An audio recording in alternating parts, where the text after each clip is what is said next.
영화의 한 장면입니다. 머릿속으로 한번 그려보시기 바랍니다. 수용소에 갇힌 사람들, 헐벗고 굶주리고 고된 노동에 시달린 사람들이 운동장에 모여 있습니다. 높은 단상에 수용소 소장이 올라서서는 몇 마디를 하고는 손에 들고 있던 고깃덩어리를 무심코 그중 한 사람에게 던져줍니다. 어떻게 됐겠습니까? 운동장은 곧 아수라장이 되고 맙니다. 그 고깃덩어리를 빼앗기 위해서, 그리고 그 고깃덩어리를 받은 사람이 마치 큰 잘못이라 한 것처럼 저주하며 수많은 사람들이 그에게 달려듭니다. 그런데 놀랍게도 이 장면에서 어느 누구도 수용소 소장을 원망하거나 저주하지 않습니다. 왜 그러겠습니까? 수용소에 갇혀있는 그 사람들의 마음속에는 이미 자신들에 관한 모든 것의 결정권이 누구에게? 수용소 소장에게 있다는 것을 인정하고 받아들였기 때문입니다. 수용소 소장은 자신들에게 무엇이든지 자기가 마음먹은 대로 할 수 있는 그런 존재, 이것으로 받아들이기 때문에 그가 한 행동에 대한 저항이나 반항감은 없이 오히려 그 고깃덩어리를 빼앗기 위해서 고깃덩어리를 받은 사람이 뭔가 잘못한 것처럼 그에게만 달려드는 거죠. 이미 마음속에 뭔가를 받아들인 사람들의 행동은 이처럼 드러나는 것입니다. 여러분, 그렇다면 하나님의 절대적인 주권, 그 하나님의 주권적인 역사와 섭리에 대한 사람들의 반응은 어떠하겠습니까? 하나님께서 아브라함을 택하시고 모세와만 대화하시고 다윗에게 기름을 부으시고 하나님께서 이런 주권적인 행위를 행하셨을 때 유대인들의 반응은 어떠했습니까? 그들은 하나님께 분노하고 원망했습니다. 싫은 기색을 감추지 못했어요.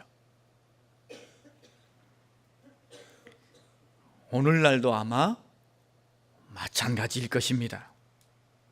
하나님께서 특정 누군가에게만 은혜를 베푸시고, 즉 이를테면 어느 한 사람의 병만 고쳐주시고 어느 한 사람의 삶만 승승장구 활짝 열어주신다면 사람들의 분노와 저주는 하늘을 찌를 듯 불같이 일어날 것입니다.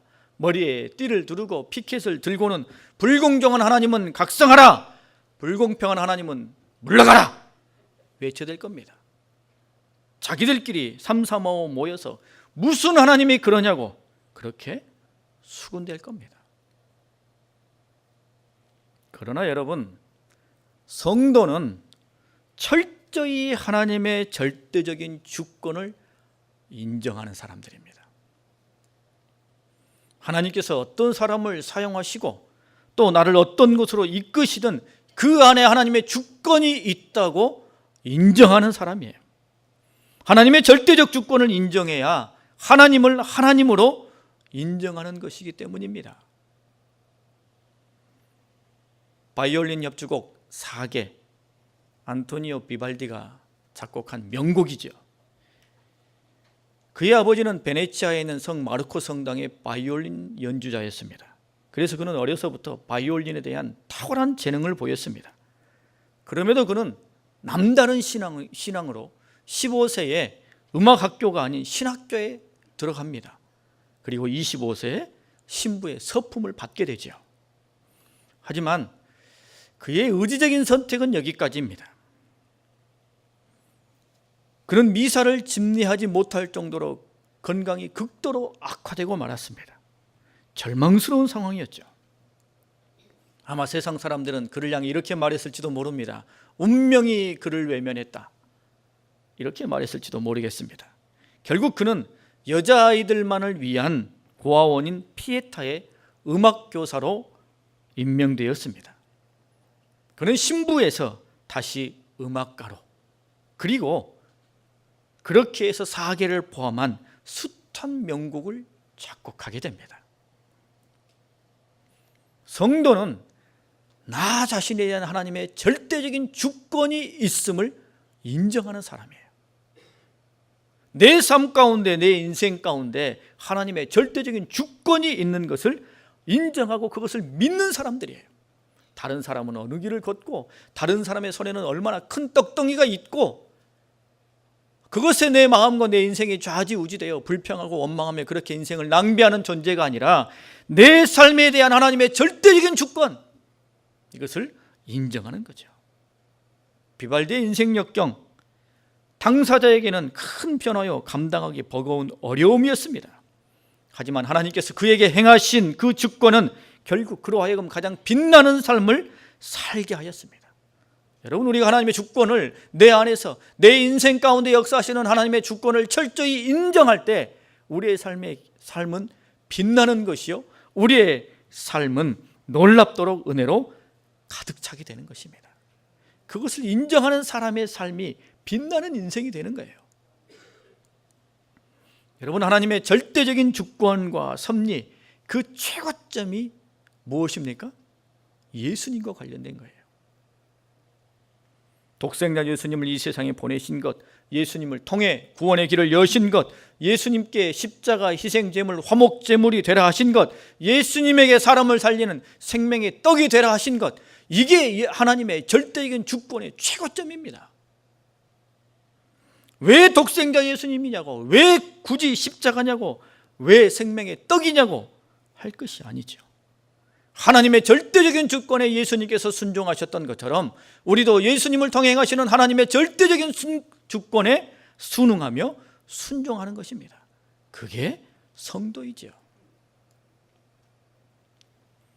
유대인들에게, 당시 유대인들에게 별명을 붙인다면 고집불통일 겁니다. 그들은 자신이 이해하고 용납할 수 있는 한도 내에서만 예수님을 추종하고 하나님의 섭리와 권능을 받아 누렸습니다. 하지만 그 이상은 철저히 외면했어요. 싸늘했습니다.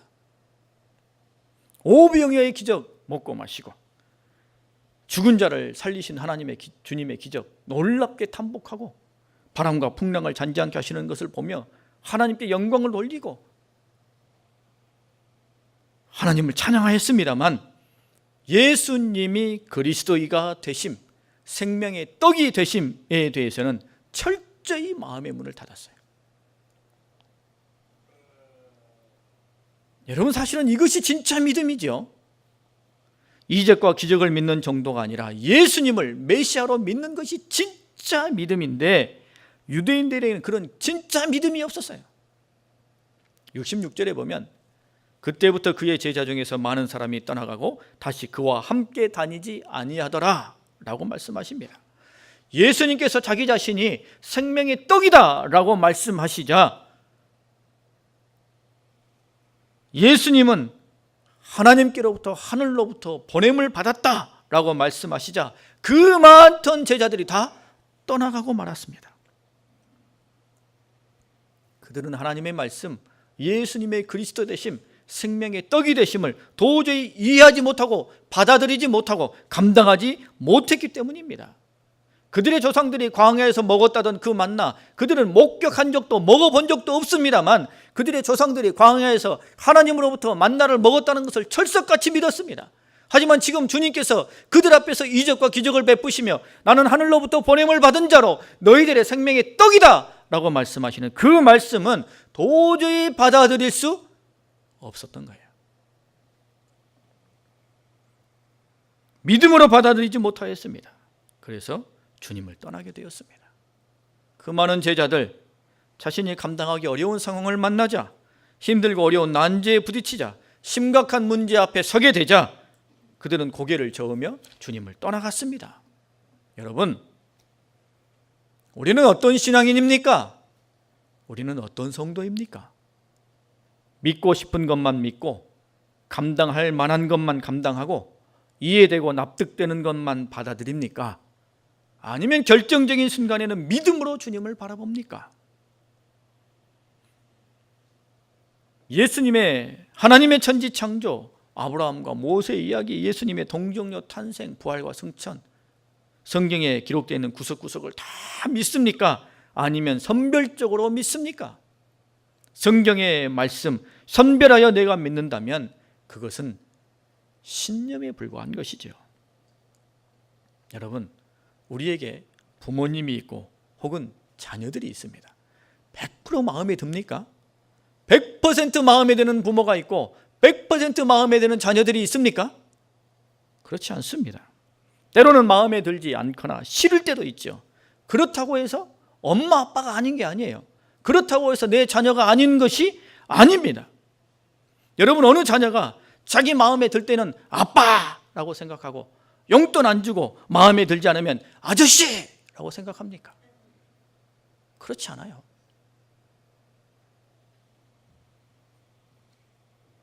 우리는 하나님의 절대적인 주권을 인정해야 됩니다. 나 자신의 삶과 내 인생길에 역사하시는 하나님의 절대적인 주권을 우리는 믿고 붙들어야 되는 거예요. 예수님께서 12제자들에게 너희도 가려느냐? 라고 물으셨습니다.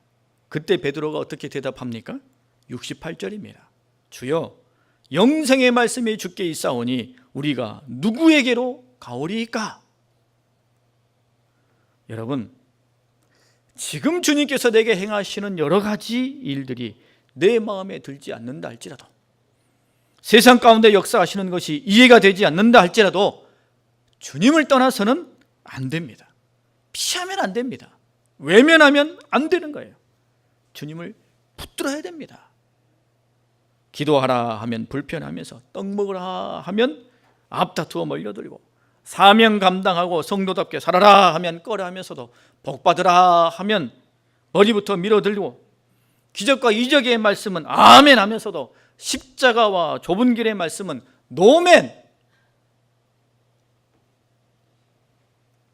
여러분, 우리는 주님의 섭리와 인도하심을 전적으로 인정하고 믿음으로 받아들여야 돼요. 하나님의 절대적인 주권, 나를 향한 절대적인 주권을 피하지 말아야 됩니다. 그럴 때 내 인생은 주님의 손 안에서 꽃 피우게 되는 거예요. 놀랍도록 빛을 발하게 되며 하나님의 놀라운 은혜와 복을 받아 누릴 것입니다. 할렐루야. 숱한 제자들이 예수님 곁을 떠나갈 때 주께서 제자들에게 던지신 질문, 67절의 말씀입니다. 예수께서 12제자에게 이르시되 너희도 가려느냐? 여러분, 이 질문 속에 담겨져 있는 예수님의 감정선이 느껴지시죠? 예수님의 마음이 느껴집니다. 이 예수님의 질문 속에는 두려움과 공포 혹은 그들마저 가버리면 어떡할까? 라는 안타까움이나 애절함이 담겨져 있지 않습니다. 오히려 예수님의 이 질문 속에는 확신과 결의가 담겨져 있어요. 설령 12제자 너희마저 떠나간다 할지라도 흔들림 없이 주께서 가셔야 할 길을 걸어갈 것이다 라는 결의가 이 질문 속에 담겨져 있어요. 너희도 가려느냐? 수많은 제자들이 예수님에 대해 의문을 표출하고 얼굴 표정이 달라지며 예수님을 향해 처음과는 달라졌다고, 변질됐다고, 변했다고, 그렇게 예수님을 원망하며 머리를 흔들며 떠나갈 때, 심지어 예수님께 달려와 예수님 그러시면 안 됩니다, 초심을 잃으시면 안 됩니다 라고 나름의 충공과 충언과 충고를 한다고 그렇게 하다가 예수님을 떠나갈 때 주님께서는 변명하거나 도피하지 않으셨습니다. 십자가의 길을 걷는 것, 화목제물이 되어 생명의 떡이 되는 것, 누가 가장 피하고 싶을까요? 예수님이 가장 피하고 싶죠. 따르던 제자들이 주님을 비방하며 실망하며 돌아설 때 예수님도 그 편에 편승해서 따르던 무리들이 이렇게 돌아서니 더 이상 안 되겠다, 한 걸음 물러서든지 약간 비켰어야 되겠다, 그런 마음이, 인간적인 마음이 들어올 수 있지요. 하지만 주님께서는 그 자리를 외면할 수 없었습니다. 그 일을 감당해야 하기 때문이죠. 앞서 주님께서 말씀하셨던 것처럼 주님께서는 보냄을 받았기 때문입니다. 하나님의 뜻을 이루셔야 하기 때문이에요. 온 인류의 구원을 궁극적으로 이루셔야 하기 때문에 주변에 아무도 남지 않는다 할지라도 주님께서는 그 길을 걸어가실 것입니다. 예수님 아니고서는 절대 사람을 구원할 수 없기 때문이에요. 주님만이 감당하셔야 할 일이기 때문에 외면하거나 피하지 않으신 거예요. 여러분, 한 가정에는 다 가장이 있습니다. 가장이 남편일 때도 있고 아내일 때도 있고 또 다른 사람일 때도 있을 수 있습니다만, 아무튼 가정에는 다 가장이 있습니다. 그리고 가장의 두 어깨에는 무거운 짐을 짊어지고 있죠. 그리고 그 가장은 아무리 힘들고 어려운 문제를 만나더라도 숨을 수가 없습니다. 평소에는 아빠니까 양보해야죠. 엄마니까 배려해야 되죠. 형이고 누나니까 양보해 주라고 합니다. 하지만 문제가 터지면 어떻게 해요? 다 가장에게 미룹니다. 아빠 뒤에 숨거나 엄마 뒤에 숨습니다. 형 뒤에 숨습니다. 저희 큰애 둘째 아이가 어렸을 때입니다. 저와 제 아내는 이제 새벽 기도회를 가야 되고, 저는 새벽에 차량 운행을 했기 때문에 훨씬 더 일찍 나갔습니다. 새벽 기도회를 가게 되면 우리 큰 아이가 아주 어렸었는데, 그때 잠을 자다가 깨면 난리가 나는 겁니다. 그 캄캄한 밤에 방 안에 엄마도 없고 아빠도 없으니 얼마나 무섭겠습니까? 울고 불고 난리가 나요. 새벽 기도회 끝나고 집에 올 때까지 계속 집이 떠나가라 그렇게 울고 있는 거죠. 그 일이 몇 번 반복되니 엄마나 아이나 새벽이 전쟁이에요. 아이는 잠자는 것이 두렵죠. 엄마는 아이가 새벽에 깰까 봐 걱정입니다. 새벽마다 전쟁이었어요. 설령 새벽에 저희가 새벽 기도에 가고 난 다음에 이 아이가 잠을 깨면 정하다 안 되면 외할머니한테 전화를 했어요. 전화번호를 적어놔가지고, 그러면 새벽 기도 끝나고 올 때까지 자기 외할머니하고 계속 통화를 했어요. 그런데 둘째는 어땠을까요? 둘째는 설령 잠이 깼다 할지라도 자기 언니 한번 탁 보고는 믿거라 하고 다시 잤어요. 여러분, 그 상황이 이해가 되시죠? 이처럼 누군가 뒤에 숨으면 편합니다. 누군가 뒤에 피하면 우리 마음이 안전하고 좋을 것 같습니다. 어떤 문제는 그렇게 해야죠. 그런데 여러분, 외면하거나 피할 수 없는 문제가 있어요. 외면하거나 피할 수 없는 문제가 있습니다. 내가 감당하고 내가 돌파해야 할 문제가 있습니다. 성도로서 꿋꿋이 지켜내야 할 자기만의 목, 뭡니까? 그건 믿음입니다. 믿음은 다른 누군가 뒤로 숨는다고 해서 세트로 구원받는 게 아니에요. 덤으로 믿음을 지킬 수 있는 것이 아닙니다. 믿음은 나만의 것이에요. 외면하거나 피할 수 있는 문제가 아닙니다. 내 삶의 자리에서 믿음을 지키는 것, 외면할 수 없습니다. 우리 주님께서 온 인류 구원을 위하여 그 십자가의 고난의 길을 외면하거나 피할 수 없었던 것처럼, 우리도 우리의 삶의 자리에서 믿음을 지키는 것은 피해서는 안 됩니다. 그건 외면할 수 있는 문제가 아니에요. 다른 문제는 함께 짐을 지고 다른 사람의 도움을 받고 다른 사람 그늘 아래 숨을 수도 있습니다. 믿음은 아닙니다. 믿음은 내가 외면하거나 피할 수 있는 문제가 아니에요. 또한 하나님께서 나에게 특별한 섭리로 맡기신 일, 이것 또한 외면하거나 피할 수 있는 문제가 아닙니다. 주님께서 내게 특별한 섭리로 부르시고 맡기신 사명은 주님 안에서 내가 감당해야 됩니다. 나마저 그것 외면해버리면 어떻게 되겠어요? 길이 없는 거죠. 자꾸만 내 마음 가운데 생각나고, 기도할 때 기도가 터져 나오고, 눈에 아른거리고 내 마음에 늘 자리 잡고 있고, 그런 문제 혹은 그런 일들이 있다면 그건 하나님께서 특별히 지목해서 나에게 맡기신 일이에요. 기도하라고. 다른 사람은 다 기도하지 않는다 할지라도 너라도 이 문제를 놓고 기도하라. 너라도 이 문제를 감당하라. 주님께서 맡기신 하나님의 주권적인 역사요, 섭리입니다. 절대적인 역사하심이에요. 그런 문제는 피하면 안 됩니다. 외면하면 안 됩니다. 그 일 앞에 일어서야 되는 거죠. 믿음을 지키는 것 피할 일이 아닙니다. 지난주 월요일 8월 28일입니다. 인도의 마디야 프라데시에서 일어난 박해 사건에 관한 영상을 잠깐 보도록 하겠습니다. 예수를 믿고 교회를 다닌다는 이유 때문에 무자비한 폭력과 차별을 당하는 인도의 그리스도인에 관한 영상입니다. 잠깐 보도록 하겠습니다. Even though the police were summoned, they never protected or turned up. A few angry youth protested against the police. That angered the police, and they barged into churches and started to attack young, old, men and women mercilessly.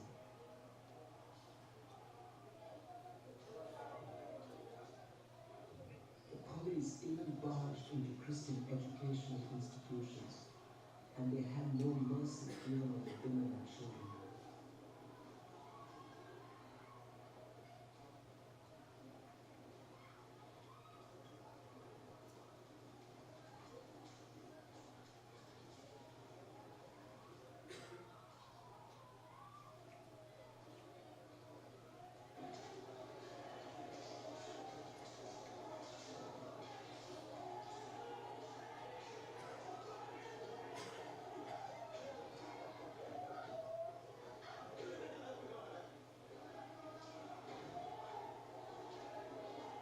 What crime has a child committed?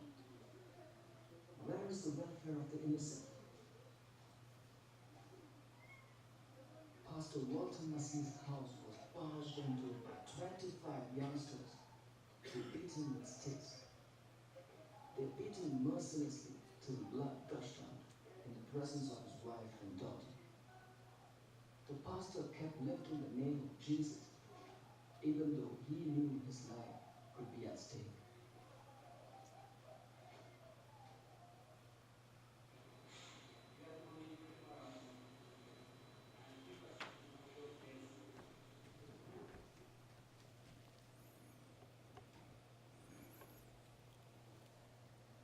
성도 여러분, 우리는 우리의 믿음의 자리에서 믿음을 굳건하게 지키고 있습니까? 믿음으로 주님과 함께 하고 계십니까? 다니엘은 기도가 불법이 되었을 때에도 하루 3번 기도하기를 멈추지 않았습니다. 이방과 우상의 도시, 침략국, 적국의 수도인 바벨론에서 그는 기도하기를 쉬지 않았습니다. 여러분, 피하지 마십시오. 외면하지 마십시오. 내 삶의 자리에서 순간의 이익을 위하여 사람들과의 관계 때문에 여러 가지 체면과 여러 가지 계산 때문에 믿음을 외면하지 마십시오. 믿음을 피하지 마십시오. 우리 주님께서도 나를 구원하기 위하여 그 길을 외면하지 않으셨습니다. 우리는 이것을 붙들어야 됩니다. 오늘 베드로의 답변, 우리가 누구에게로 가오리까? 이 답이 우리 심령 가운데 살아있어야 될 것입니다. 살아가다 보면 나 혼자 믿음 지키는 것 같은 때가 있고, 나 혼자 무거운 짐 지고 혼자 걸어가는 것 같을 때가 있고, 나만 발 동동 구리며 애쓰며 그렇게 살아간다고 생각될 때가 있습니다. 나는 힘들어 죽겠는데 태평하게 옆에서 코 골고 자는 남편을 보며 배신감이 느껴지는 것처럼 신앙 안에서도 교회 안에서도 배신감과 외로움이 느껴질 때가 있습니다. 그때가 바로 주님께서 나를 향해 너도 가려느냐? 라고 질문을 던지시는 순간이에요. 그때 여러분, 오늘 이 베드로의 답변처럼 내가 주를 떠나 어디로 가오리까? 내가 누구에게 가겠습니까? 라는 이 고백이 우리 가운데 살아있어야 할 것입니다. 주님의 말씀 속에 깜짝 놀랄 만한 내용이 담겨져 있습니다. 12명의 제자들이 한결같이 주님의 곁을 떠나지 않겠습니다 라고 고백할 때 주님의 답변입니다. 70절에 내가 너희 12를 택하지 아니하였느냐 그러나 너희 중에 한 사람은 마귀니라 라고 말씀하십니다. 누군지 아시지요? 가룟 유다에 관한 말씀입니다. 12명 모두가 주님 곁에 머물겠다고 호기롭게 답하고 있는 그 순간에 그 12명을 주님께서 친히 택하신 그런 사람들입니다만 그러나 그 중에 하나는 마귀다라고 주님께서 말씀하십니다. 12제자 가운데 왜 그런 인물이 있어야 하는 이유는 여러 가지가 있습니다. 하지만 우리는 주님의 이 말씀 앞에 두려움을 느낍니다. 아니, 두려움을 가져야 됩니다.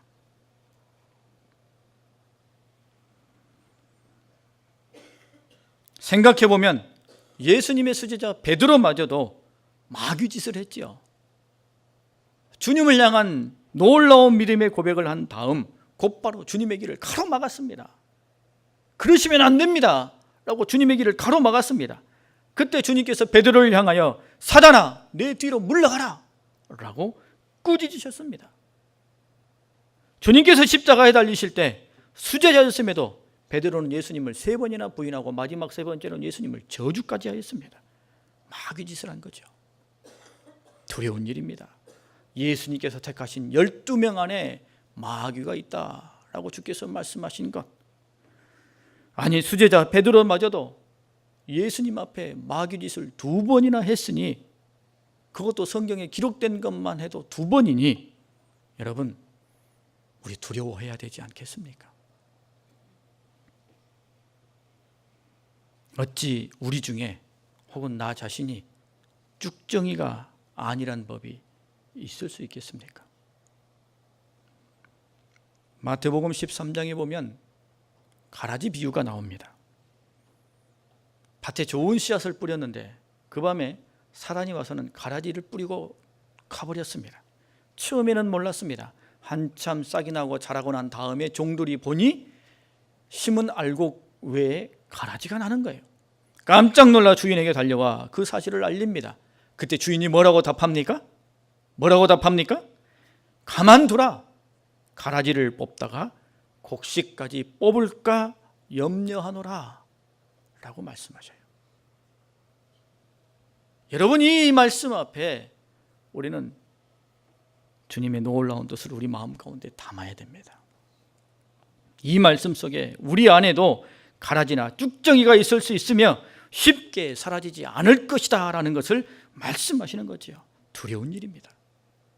두려운 일이에요. 홍내가 가라지가 아닌지, 홍내가 쭉정이가 아닌지, 내가 지금 마귀짓하고 있는 것은 아닌지 두려워해야 돼요. 두려워해야 됩니다. 세상을 두려워할 것이 아니라, 물질 없음을 두려워할 것이 아니라, 세상에서 성공하지 못한 것을 두려워할 것이 아니라, 내가 오늘 하나님의 사람으로 믿음을 지키며 내 길을 걸어가고 있느냐, 이거를 두려워해야 되죠. 하나님 보시기에 내가 쭉정이가 아닌지, 가라지는 아닌지 두렵고 떨리는 마음으로, 그래서 우리는 믿음을 지켜야 된다는 것입니다. 다른 사람 시험에 들게 하지 말고 주님의 사역 가로막는 어리석은 일을 하지 말아야 된다는 거예요. 내가 가라지가 아니고 쭉정이가 아니고 마귀짓을 하지 않기 위해서 여러분 우리는 알곡이 되어야 되겠죠. 알곡은 어떻게 됩니까? 썩어져야 되는 거예요. 다른 사람, 저 사람 쭉정이 같아, 저 사람 가라지 같아, 저 사람은 사사건건 교회 일 가로막아, 그런 생각하고 있을 때가 아니라는 거예요. 내가 썩어지는 미랄이 될 때 쭉정이도 아니요 가라지도 아니요 알곡이 되는 거예요. 하나님의 부르심 앞에, 주님의 말씀 앞에 썩어지는 미랄이 될 때 하나님의 놀라운 일을 맺는 풍성한 성도의 삶을 살아갈 수 있게 되는 것입니다. 여러분, 외면하거나 피하지 마십시오. 주님이 내 삶을 주권적으로 이끌어 가실 때 내 마음에 들든 안 들든 그 길을 피하지 마십시오. 믿음을 지켜야 하는 자리를 피하지 마십시오. 사명을 감당해야 할 자리를 피하지 마십시오. 믿음의 공동체 안에서 썩어지는 미랄이 되어야 하는 것을 피하지 마십시오. 하나님의 놀라운 일이 내 인생을 통해 불꽃같이 살아나게 될 것입니다. 기도하겠습니다.